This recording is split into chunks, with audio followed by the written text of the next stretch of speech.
Kung sakali pong nagkamali naman tayo nung nakaraang taon, 2024, paano ho tayo makakaahon ngayong 2025?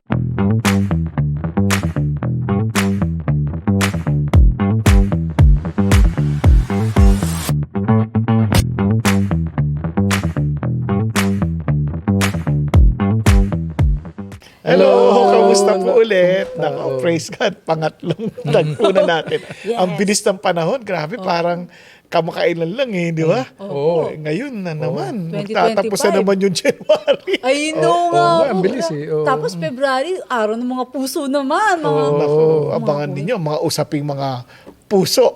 Oo nga, oo. Kanya-kanyang perspective yan eh. Habang dumadaan ang panahon, yung mga iba, ang bilis ng panahon yan. Yung mga iba naman, oo nga, kaya yung mga kaklase natin, unti-unti nang Naubos. Ay, nakalungkot naman, mga Hindi, oo, kuya. nakakalungkot. Kasi kahit sa amin, pag may reunion, minsan nakakalungkot na marami rin ng hindi mo na makikita at nakikita. pero sa heaven na lang, kung na kay Kristo kayong lahat, Oo, masarap may reunion pa kaso rin. Reunion. hindi. Hmm. Paano yung hindi? Hindi mo nabigyan ng pagkakataon ba?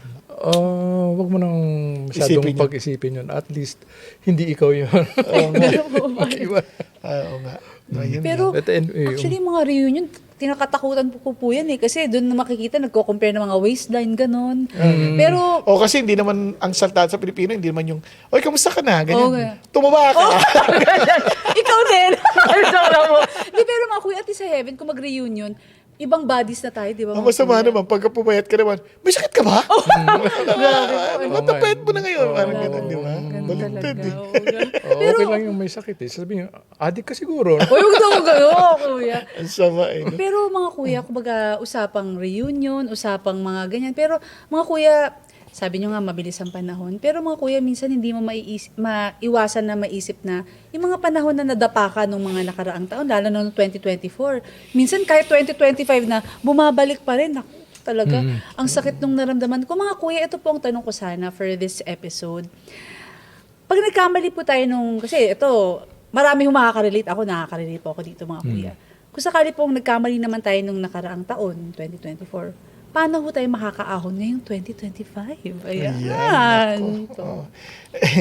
Ako, yaman din lamang din natin maiwasan ng pagkakamali. Kailangan matuto tayo paano gawin yung, paano tayo makarecover o mag-rebound sa pagkakamali. Now, alam nyo ba, sa bawat pagkakamali, it's an opportunity for us to level up our values. Wow, ang ganda po nun, Umaangat yung ah. ating halaga. Mabigat yun, Hindi, no? naalala ko kasi ganito. Ba, yung gatas, pag na-spoil yan, pwede maging yogurt. Oo. Ang mas Ay, mahal ang mas yogurt sa mahal. gatas. Oo, Oh. oo. Yung yogurt, pagka naano pa yan, magiging keso yan. Oo, pag- so galing. magiging mas mahal na yung value. So, ibig sabihin, ang sikreto lang doon, dapat yung pagkakamali, hindi yun parang sisira sa'yo, kundi magbubuo pa sa'yo to make you better. Oh, Oh, di ba? dapat So, maging jumping board mo to be a better person. Ganon. hindi to be a bitter Level- person. yes. Iba. Oo. Kaya yun yung sasabi ni Kuya Erwin nung una pa nating tagpo nung January. Sabi niya, learn from your mistakes. Yun. Huwag mo kalimutan yon. Kasi naalala ko, pag binabasa ko ang Biblia, marami dun mga kwento ang sila Moses, ang Diyos, ganito ang nangyari sa inyo, ganyan.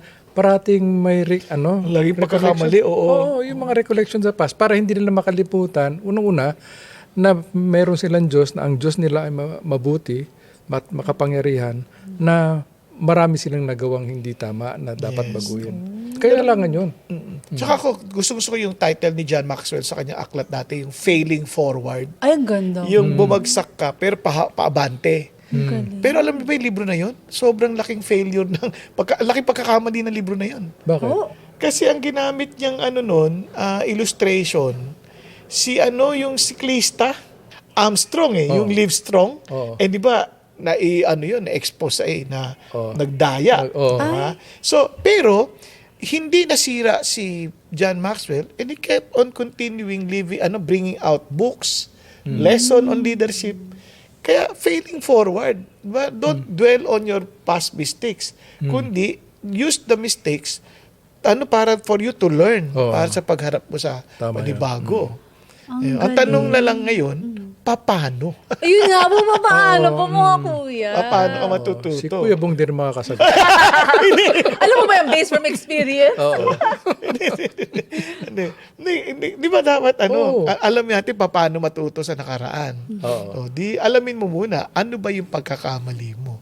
Eh, paano ko ayoko pong aminin na... That's right. Hanggang Hindi. hindi mo inaamin na nagkamali ka doon, wala kang pagkaasang maayos. Ayun. Oo. Kasi hindi mo inaamin eh. Katulad nila Adan at Eva, hindi nila inamin. Ay, hindi po ba nila inamin? Hindi. Nagtago sila eh. Tago tsaka nagsisihan. Oo. Pero nag-sorry po ba sila kay God?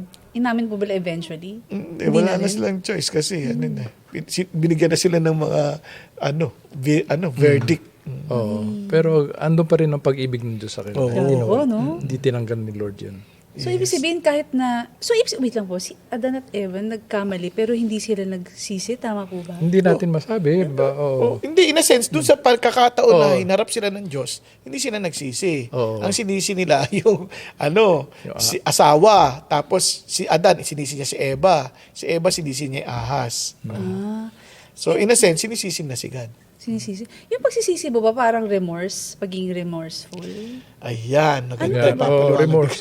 Ano ba magkakaiba? Pagpareho po ba yun o magkaiba ho yun? yung pag sinabi yung pagsisisi, yun yung regret. Ang remorse, parang feeling yun, bad feeling na meron kang nagawa. At kaya ka remorseful dahil nahuli ka. Yan. Pero yung pagsisisi, hindi nagtatapos yun sa feeling. Ano yun? It's a repentance, turning away from what you did. Ganun. Turning away from sin. Yan. So yung remorseful, pwedeng hindi ka nag-turn away sa sin. Ano ka lang. parang masama lang pakiramdam mo sa pagkakamali mo. Nahuli ka, napahiya ka. Ganun yun. remorse. Kaya ka, Hindi, Kuya Erwin, may maraming nagre-remorseful dahil nahuli. nahuli. Pero minsan, remorseful ka dahil talaga nakita mo na mali talaga yung ginawa mo. For example, si Judas. Oh. Di ba? Sabi niya, I betrayed an innocent man. Di ba? Pero hindi siya nagsisi dahil ang pagsisisi dapat from your mistake, you will turn to God, Yun. to Jesus. Kapag hindi siya tawad. Oo. Parang si Peter, iyak siya nung nalaman niyang dininay niya na si Jesus 3 times. Di ba? Pero, takbo siya kay Jesus nung makita niya si Jesus. Di ba? Sa John 21, nakakatawa eh. Nagdamit eh, saka tumalon sa tubig. Oh. Di ba? Tapos excited siya pong lumapit kay Jesus. Kasi kung remorseful lang ako, mahihiya na rin ako kay Jesus. Dininay ko to 3 times. Alam niya na dininay ko siya kasi tumingin siya sa akin nung the 3rd time eh. Di ba? Tinignan niya pa ako eh. Parang, wow. Naku, parang, hiya na ako, ayoko na. Pero hindi. Repentant siya kasi na-realize niya, tama si Jesus, mali ako. So he went back to Jesus. And the Lord gave him a chance by asking him, do you love me, Peter? 3 times. Di ba? So, biro mong isisi yun. Pero ginamit pa rin po ni Lord si Peter kahit na sobrang pagkakamali po. Kaya yung remorseful, di ba kaya, feelings yun. Sobrang feeling mo, kaya pwede yun na guilty ka. Pwedeng na guilty ka, pero wala kang action to correct it. Pwede yun, di ba? Feelings lang, period. Feelings, Ganun lang po. Kaya kadalasan, yung mga nahuhuli, wala talaga silang utak na magbago kasi napilitan na lang sila dahil nahuli sila. Ayun. Kaya doon nakadelete yung laging remorseful na yun. Ayun. Kasi dati alam ko lang s'mores. Favorite ko po yun. Pero yung itong remorseful, yun po pala yun. Walang action. Hindi, kaya nga dapat pagka remorseful ka, okay naman sa simulang maintindihan mo masama talaga yung ginawa mo. Opo. Pero bumalik ka na sa Diyos. Ayun. Gawin mo na yung tama. Pero mga kuya, paano po yun? Kasi, kumbaga nagdaan din po ako dyan. Siyempre, remorseful, alam mong yung ginawa. Pero, hindi ko po alam paano ako makakabalik. Parang, siyempre, dun yung shame na parang baka ito yung iniisip nila, sinasabi nila about me. So, parang, hindi ko alam paano ako makakabalik. Paano po ba yung mga kuya? Yun yung ibig sabihin ng pagiging responsible sa mga mali mong choices. Face the consequence. Be responsible. Face the consequence. Kung makakaano sana, siyempre hangad mo rin na yung consequence gumaan o kaya pero willing ka pa rin harapin. Ayun. Haharapin ng consequences. Whether Oo. gumaan yun o mabigat. Kasi, kunyari, inamin mo, guilty as charged. O dapat ang ang sentensya mo, death sentence. Eh ngayon, nagsisi ka na, inamin mo naman, sige, feeling ka nang harapin yan, naging mabait ka sa loob ng kulungan. Di ba? Oo. Pinatawad ka, binigyan ka ng pardon. Opo, nangyayari. Praise Oo. God. Hangad din natin yun na lumiit yung Pero we take full responsibility sa action natin. Hindi yung, hindi, huwag yung patayin. Tapos papatay ka na lang na iba ulit. Ang isa pa, ang remorse kasi, ano ko lang it's a selfish attitude ang remorse kasi Sentro Oo, sarili. lahat ng maraming makasalanan sa Biblia na nagsisi naman, remorseful eh. Sinabi nila, I have sinned. Si Pharaoh, sinabi niya, I have sinned. Si King Saul, sabi niya, I have sinned. Pero si David, ang sabi niya, to you and you alone, I have sinned. Alam Thank niya, kasama ang Diyos, sinama niya ang Diyos doon. Sabi niya, sa iyo ako nagkasala. Hindi lang niya sinabi nagkasala ako, pero sa iyo ako nagkasala. Yun. Hindi nakasarili, no? Oo, Hindi nakasarili. oo. Hindi nakafocus sa sarili. Oo. So, siya, mabigat ang loob niya, masama ang loob niya, malungkot siya. Hindi lang siguro dahil nagkasala siya at nalaman, na-expose siya, kundi hindi niya na-please si Lord. Nasaktan niya si Lord. So, kung gagamitin natin yung prinsipyo sa atin sa pagharap sa bagong taon, Opo. saan tayo nagkamali? Kaya umupo tayo sandali. Umupo tayo, lista natin. Meaningful ba talaga buhay ko? Natanong yung sarili mo. Opo. Talaga bang, ito bang tama ba itong tinatahak ko? Kasi iba, hinahayaan na lang. Wala na lang remorse. Wala na nga remorse. Hinahayaan na lang. Kapag kumakakamot mo Hindi. Umupo ka din. Sabihin mo, Lord, tama ba itong ginagawa ko? Talaga bang meaningful tong buhay kong to? O baka naman pinipilit ko lang yung sarili ko to do something na hindi naman nararapat. Opo. Pangalawa, tanongin mo sarili mo, Lord, nasa sentro ba ako ng kalooban ng Diyos? Di ba? Maganda umupo ka rin to evaluate. Kasi maraming tao hindi na talaga nag-i-evaluate ang sarili. Hindi na ini-evaluate kung ano yung ginawa niya na nakaraan. Hindi niya basta, ganito na lang ako, ganito na lang. Hindi, bahala na, hanggang mamatay na lang ako. Hindi ganun. You need to keep on evaluating. You need to keep on talagang giving yourself time to review.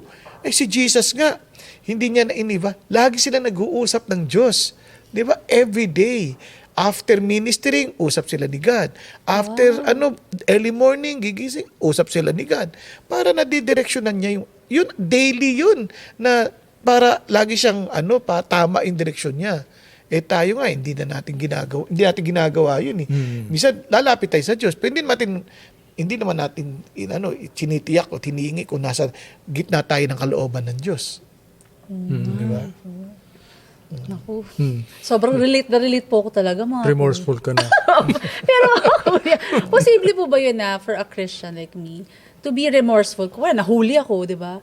Tapos biglang, hindi ko na lang uulitin. Pero ayokong harapin yung katotohanan na ayokong evaluate. Kasi normally, kuya, pag nag-evaluate, parang lalo pag nakakasakit ang damdamin para ipagdukdukan ko pa sa sarili ko, nagkamali ako. Yan ang ganda ng repentance. Oo. Kasi you understand that your forgiveness is not based on your remorse. Ang Your ganda forgiveness is based on what Jesus did on the cross. po. Amen. Diba? Yung Ang blood galing. niya.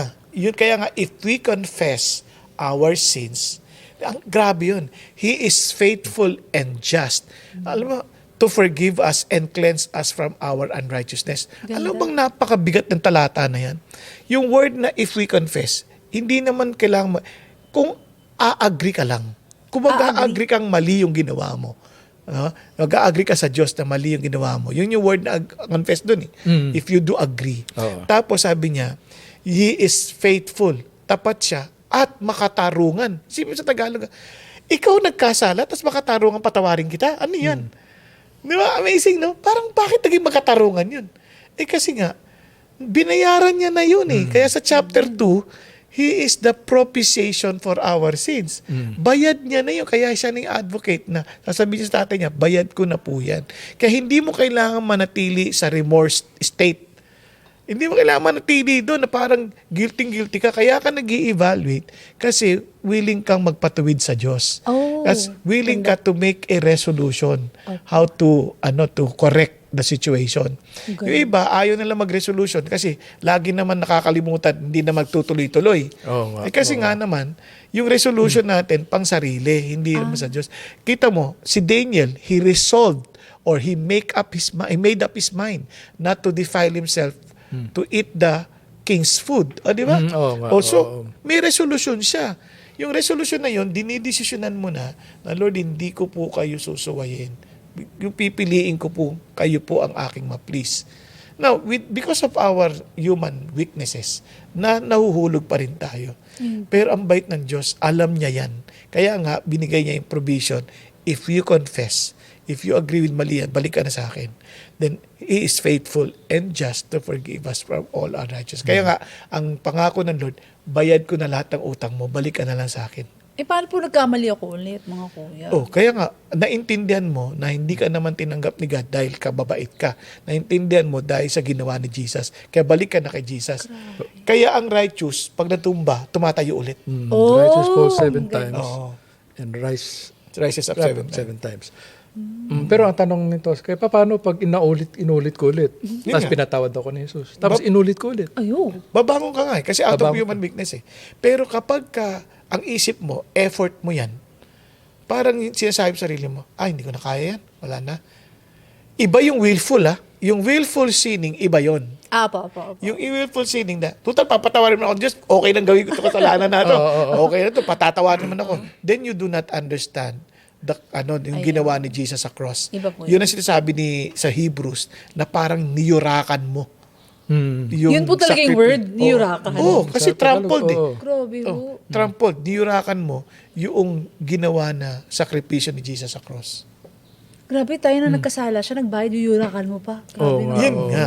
Kaya ang kasalanan, hindi mo yan, kumbaga, hindi yung sasadyain na mabuhay sa kasalanan dahil pinatawad ka naman ng Diyos. Yun yung, kasi lahat naman ng kasalanan sadya, di ba? Oo, Sadya mo sadya, ginawa. opo. Pero hindi yung sadyang, total pa tatawarin ako ng Diyos, okay na ako mabuhay sa kasalanan. Hindi na, wala ka ng remorse, pero wala ka repentance. Oo. Di ba? Yun ang problema. Yung iba kasi ganun ngayon, na parang isip nila, hindi mo kailangan mag-remorse kasi nga, bayad na lahat ni Jesus. Opo. Pero wala na silang boundaries. Kaya, mayroon akong nakilala, nagsasalta sa pulpito, gumagamit pa ng prostitute. Oh. And siya pang matapang na nagsasalta. Sinasabi niya yun. Na parang no guilt ministry. Parang ganun ba? Oo. Parang ano ba yun? Hindi obra yun. Kasi kaya ka nga nakipag-ayos, kaya ka naka-reconcile kay God. Kasi ang gusto mo, yung gusto na ni God, hindi na yung ayaw ni God. Kung baga sa mag-asawa yan, nakipag-ayos ka sa asawa mo dahil mali ka na nga. Alam nga, gawin mo na naman yung maling ginawa mo. Di sisirain mo na naman yung maganda yung relationship. So ngayon 2025, maganda po yung kung ano yung gusto ni God, yun po yung igugol ko ngayon 2025. Dapat lang, di ba? Ayan, kaya mga kuya, eto na po. Kumbaga, for 2025, tapos mag-February na. Pero syempre, hindi ko po palalampasin ang pagkakataon na hingan ko kayo ng words of encouragement. Sa mga kapatid po natin, mga nanonood na nadapa at gusto nilang, kumbaga, makabangon ulit and they don't know where to start, how can we encourage them po? Ayan, thank you Okay, po. we encourage them, Encourage yung them. mga nadapa. Lahat naman tayo na nadapa. Ewan ko lang kay Kuya Bong. Oh, Nadapa sa ilalim. Nadapa ko rin po eh. Ilang Sobrang beses dami ko na dapa. Kita niyo yung mukha ko, dapang-dapaan. Para lampa na nga ako. Oo, lahat naman tayo nadapa. Pero ang importante dyan, yung tulad na sinabi ni Kuya Bong, magkaroon ka talaga ng resolve o resolution na talagang tumalikod ka sa kasalanan mo. Kasi unless tumalikod ka, kung puro ka lang iyak-iyak, emotion dito, parang nagsisisi dahil nahuli ka, hindi ka magbabago eh. Ang tunay ang pagbabago, nagsisimula sa repentance, yung pagtalikod sa kasalanan. Hanggat may walang repentance, yung mga luha mo, yung mga paiyak-iyak mo, walang saysay yan. So, ang kailangan natin talaga, aside from, of course, it's good na magkaroon tayo ng sorrow, But ang hinahanap talaga ng Diyos ay yung repentance, yung pagsisisi, pagtalikod sa kasalanan. Kaya yun dapat natin gawin this year, no? Talikuran natin kung ano man yung mga nakakabigat, yung mga kasalanan natin na nagagawang paulit-ulit. Alam ko mahirap gawin yun, imposible siguro dahil sa ating mga katangian, birin sa atin pa yung human nature. But at the very least, ang aim natin is to please God. Na pag alam natin na hindi natin na-please si Lord, malungkot tayo. Yun ang remorse. Thank you po. Kuya Erwin, Kuya Bob. Ayan. Alam nyo, sabi ni Albert Einstein, di ba? Doing the same thing and expecting a different result is insanity. Oo. Maraming tao, gusto lang maging maayos ang kanilang bagong taon, gusto lang maayos ang buhay nila, pero hindi naman nila binabago yung kanilang ginagawa. So what can you expect? Kaya nga sabi ng Lord, yes, okay yung maintindihan, maramdaman mong masama yung ginawa mo, pero hindi na nagtatapos dyan. Dapat ikaw ay manumbalik sa Diyos at magsisi at sundin yung pinagagawa niya. Yun yung sinasabi ni Kuya Erwin na repentance. Kasi kung hindi yan magbabago at hindi tayo aasa sa Panginoon, di wala rin. Pero ito ang ganda, yung ating pagsisisi ay hindi sa walang batayan. Kasi si Jesus mismo ang namatay sa krus ng Kalbaryo para bayaran ang ating mga kasalanan.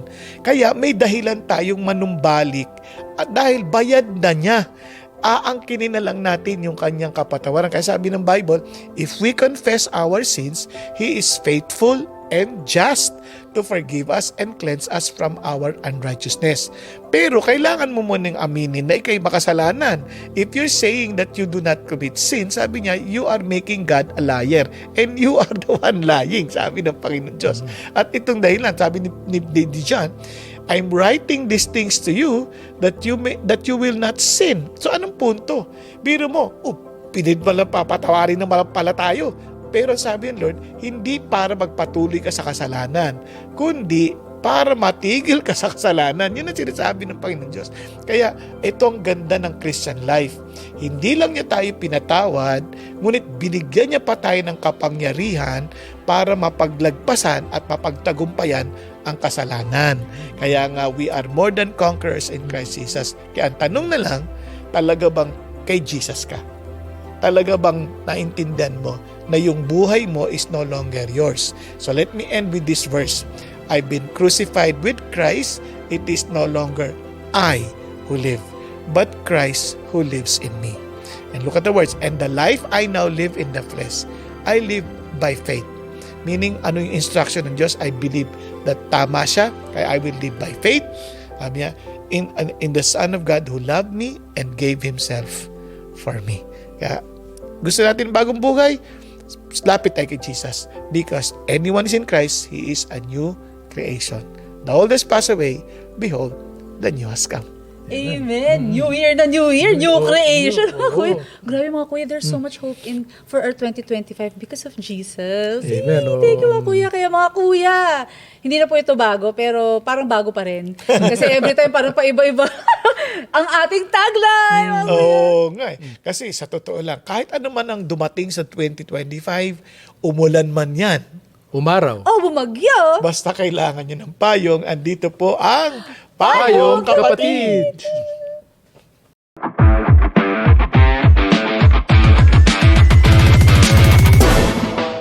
So sa ating mga kapatid at sa aming magiging mga kapatid, nais po namin kayo imbitahan na sumabaybay po sa ating Payong Kapatid through our social media pages. Meron po tayong 3. As of now, we have Payong Kapatid official Facebook page. We also have in YouTube, Payong Kapatid PH. At syempre po, sa mga mahilig mag-Spotify dyan, meron po tayong podcast, Payong Kapatid. Ayan, so mga kapatid, kasama ang ating mga kuya, sana po ay mag-like, share, and subscribe para po ay magkasama-sama tayo ng pangmatagalan and hopefully forever.